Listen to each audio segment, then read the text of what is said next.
Hey everybody, welcome back to challengeyourself.blog. Today we're going to be going over my trip to Sagittarius A star plus some notable stellar phenomena. So let's get started right now.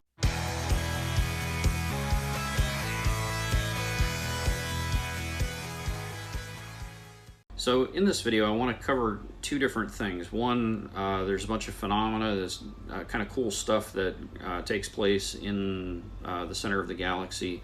And then the other part of the video, just a few things on how to best get there, what kind of things you need in order to make your trip a little less painful. So as you're traveling to Sagittarius A star, you'll notice a few things right away. I'm going to start off with the obvious. In Sagittarius A star, the supermassive black hole in the center of the galaxy, it was pretty cool, but it was also kind of underwhelming. But there's a lot of other really cool stuff when you're traveling to the center of the galaxy. So I'll point out that like the stars in the background when you're in Super Cruise, compared from out in the bubble versus in the center of the galaxy, the stars are a lot brighter. There are a lot of notable stellar phenomena. I shouldn't say a lot. There are some out there, and you can look them up online. I'll point a couple out in the description. So when you're looking at these notable stellar phenomena, there are plenty of different types out there. Some of them look like metal spike caltrop looking things. If you're familiar with the game Jax, you had like these little caltrop things that you'd bounce a ball and try to pick up as many as you could. It was kind of an old game. There are different compositions you scan. Some of these are kind of in open space. There's another area where it's like pitch black and there's lightning all over the place. It's really really kind of cool. In my video I have with and without night vision. And there's another type of metal structure. It's kind of like a bunch of round objects that are kind of fused together in weird shapes. You can scan those as well. In fact, they call them solid mineral spheres. And there's a lightning storm that takes place around the one that I'm currently at. But something else that was kind of interesting are these little space anomalies. They just kind of designate them by letters and numbers, but I found three different types. There's one that doesn't seem to be very hostile. It screws up your scanners and your HUD display.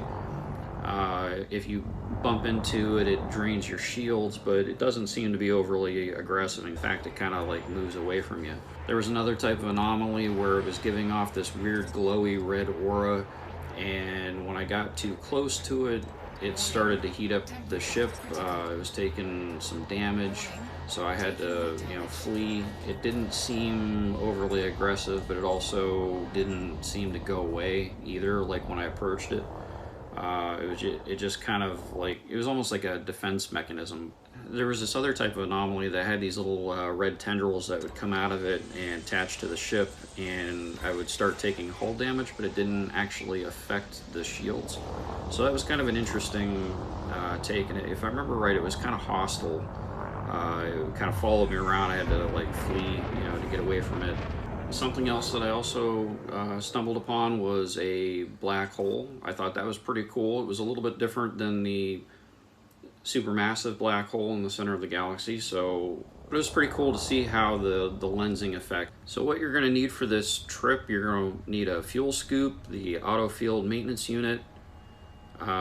When you get into your galaxy map, you're going to want to select the jet cone boost.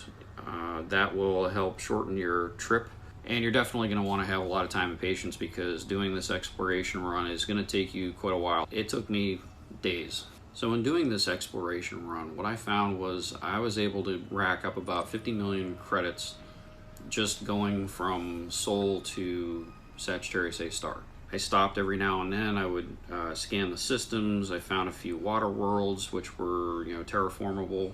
So if you're new to this game and you haven't really done a lot of exploring, there's a few things that you're going to really want to invest in. One is the auto field maintenance unit. It uses ammo, and basically you go into your modules and you click on the module that's damaged. So you'll hit the repair selector, and what it'll do is it'll take it offline, it'll do the repair, and then because it's inactive, you have to go back and reactivate it. So you're going to want to keep this in mind if you're repairing your life support or if you're repairing your shields. This is probably a really bad thing to try to repair in the middle of a battle. Another thing, you can't fix your power plant with this, and you can't fix the auto field maintenance unit itself. But if you have two of them, you can fix the other one with it.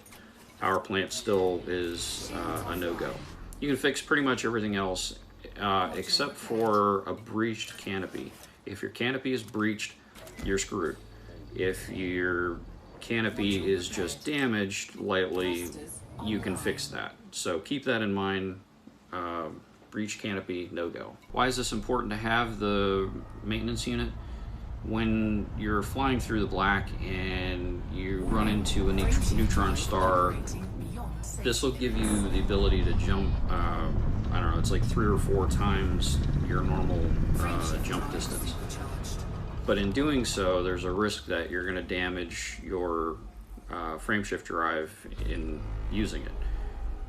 What I found, and maybe this is just my random luck, is every time I did it, it took about 1% off. I've read online that you don't want to let it get down below 90%.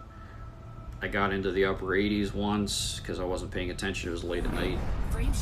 I didn't notice any difference in performance of the ship, but I don't know what happens when you're below 90%. So all I know is that was kind of basically it's a rule of thumb that I haven't tried to test out because I didn't want to risk blowing up my ship that far from home. So stay tuned to this channel. There's a lot more great stuff coming, and I will see you next time.